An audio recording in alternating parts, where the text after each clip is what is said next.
Hello guys, मेरा नाम VK और आप सब देख रहे हैं मेरे चैनल माय एनिमल वर्ल्ड में। आप सबका स्वागत है। जैसा कि हम लोगों ने पिछले एपिसोड में देखा था कि एरिक उस ड्रैगन आइलैंड पे ड्रैगन वाली डंजन को क्लियर करने चला जाता है, जहाँ पे उसको एक अजीब सा बीस मॉन्स्टर मिलता है। एपिसोड की शुरुआत में हथी से कहीं जाता हुआ दिखाता है, फिर आइफर उसको रास्ता रोकते हुए कहती है कि जो भी तुमने एरिक से कहा था, यानी हानबिन से कहा था, क्या वो सच था? अगर तुम ये बात छुपाना चाहते हो तो छुपा सकते हो, लेकिन अगर तुम्हारे पास कोई और प्लान है तो ये तुम बता सकते हो। नहीं, अतिशय कहता है, नहीं, मैं सच बोल रहा हूँ। बस मैं यही चाहता हूँ कि सब लोग खुश रहे और साथ में एरिक भी खुश रहे। आइफर तभी उसे कुछ कहने लगती है, लेकिन अतिशय कहता है कि मेरे पास आखिर एक प्लान है, लेकिन उस प्लान को पूरा करने के लिए मुझे बहुत कम लोगों को ये प्लान बताना होगा कि हमारे एनिमीज को ये प्लान के बारे में कुछ भनक न लग जाए। और अतिशय बताता है कि मुझे ऐसा जानबूझ के कहना पड़ा ताकि वो अपनी सिक्योरिटी और हम पे जो नजर रखे हुए थोड़ा कम कर दे, ताकि हम अपना काम आसानी से कर सके। अतिशय कहता है, मुझे लगता है तो मैं तुम्हें आसानी से बेवकूफ़ बना लूंगा, लेकिन तुम आसानी से बेवकूफ़ बनने वाली चीज़ नहीं हो। फिर उसकी बात सुनने के बाद काफ़ी ज़्यादा खुश और उत्सुक हो जाती है, लेकिन जैसे ही पूरी बात समझती है वो दूसरी तरफ अपना मुंह घुमा लेती है और गुस्सा हो जाती है, यानी कि मुंह फुला लेती है अपना। अतिशय आइफर से माफ़ी मांग लेता है। आइफर उससे कहती है कि तुम्हें क्या लगा मैं तुम्हारी बातों में इतनी आसानी से झांसे में आ जाऊंगी? आइफर उससे कहती है, क्या तो सही में लगा तुम इतने अच्छे एक्टर हो कि तुम मुझे बेवकूफ़ बना सकते हो? मेरा इसमें कोई तरीका अच्छे से काम नहीं किया। क्या तुम्हें लगता है कि एरिक ने मेरी बातों पर विश्वास कर लिया होगा? आइफर कहती है कि मुझे लगता है एरिक काफ़ी ज़्यादा सीरियस था इस बात को लेकर, लेकिन अतिशय कहता है कि मुझे आखिर वो तो एरिक है, वो सब समझ जाता है और वो आखिरी में ठीक भी हो जाता है। अतिशय कहता है कि आखिर मुझे इससे कोई फ़र्क नहीं पड़ता कि लोग क्या कहते हैं, आखिर वो एरिक है, वो किसी की बात नहीं सुनता, जो उसे ठीक लगता है वो वही करता है और वो आखिरी में इसे ख़त्म करेगा। फिर हमारा सीन कट होकर फाइट पे आता है, जहाँ पे एरिक और वो मॉन्स्टर फाइट कर रहे होते हैं। वो दोनों अपनी ऑरा पावर को यूज़ करते हुए, ये मॉन्स्टर अपनी सींग से, एरिक अपनी तलवार से फाइट कर रहे होते हैं। कभी एरिक अपनी गीगंट से उस पर स्लैश मारता है, वो अपने 20 मॉन्स्टर वो अपने सींगों से उस अटैक को ब्लॉक कर लेता है। ब्लॉक करने के साथ वो एरिक को जोरदार झटका देता है, जिससे एरिक पीछे जाता है और वो 20 मॉन्स्टर अपना हाथ आगे बढ़ा के एरिक को पंच मारने लगता है। एरिक अपने गीगांट को आगे करते हुए उसके पंच को ब्लॉक करता है, लेकिन तभी के जो पीठ पे जख्म लगा था वहाँ से खून निकलने लगता है और एरिक अपने मन में कहता है कि ये अपने शरीर की वजन के हिसाब से काफ़ी ज़्यादा फुर्तीला है और मुझे लड़ाई काफ़ी देर तक खींचनी नहीं होगी। अगर ऐसा ही चलता रहा तो मैं हार जाऊंगा। वो 20 मॉन्स्टर अपना दूसरा हाथ आगे बढ़ा के एरिक की ओर बढ़ाने लगता है, तो एरिक को समझ आ जाता है, लेकिन तभी दिखाते हैं कि वो 20 मॉन्स्टर एरिक के ऊपर मार देता है और जहाँ ग्राउंड पे मारते उसकी बहुत सारी ऑरा रिलीज होती है। वर्ल्ड ट्री से बना हुआ एरिक के गिगान का शेल भी हवा में उड़ने लगता है और ग्राउंड पे हमें दिखा जाता है कि ग्राउंड पूरा टूट गया उसकी अटैक की वजह से। हमें दिखाता है कि एरिक ने ये अटैक डॉज कर लिया होता है और काफ़ी ज़्यादा दूर हो जाता है।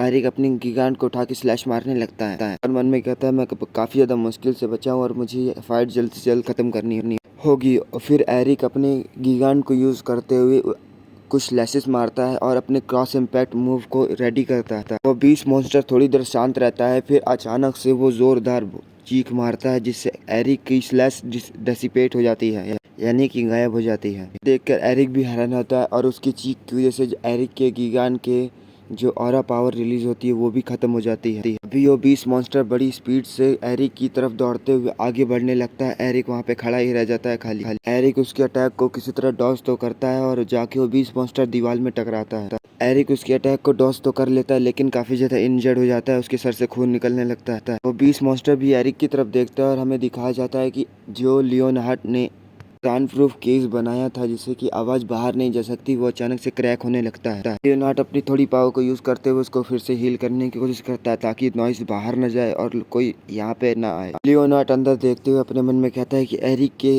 डिफेंड को तोड़ना इतनी आसान बात नहीं है और वो मॉन्स्टर काफी ज्यादा स्ट्रॉन्ग लगता है। वो अपनी चीख से ऑरा को डेसिपेट भी कर सकता है, ये बहुत ज्यादा मुश्किल बात है। इससे तो एरिक केवल ऑर्डिनरी एक ह्यूमन लगता है। एरिक खड़े होते हुए कहता है कि सच में ये एक बीस्ट, एक डिवाइन बीस्ट कहलाने के लायक है। एरिक जैसे ही खड़े होने लगता है उसके पेट के पास से ब्लड निकलना शुरू हो जाता है और लियोनार्ड अपनी पावर को यूज करते हुए उसका ब्लड रोकने की और उसको हील करने की कोशिश करता है। लियोनार्ड एरिक से कहता है कि तुम काफ़ी ज़्यादा इंजर्ड हो गए हो, इसलिए वहाँ से पीछे हट जाओ और मुझे एंट्री लेने दो।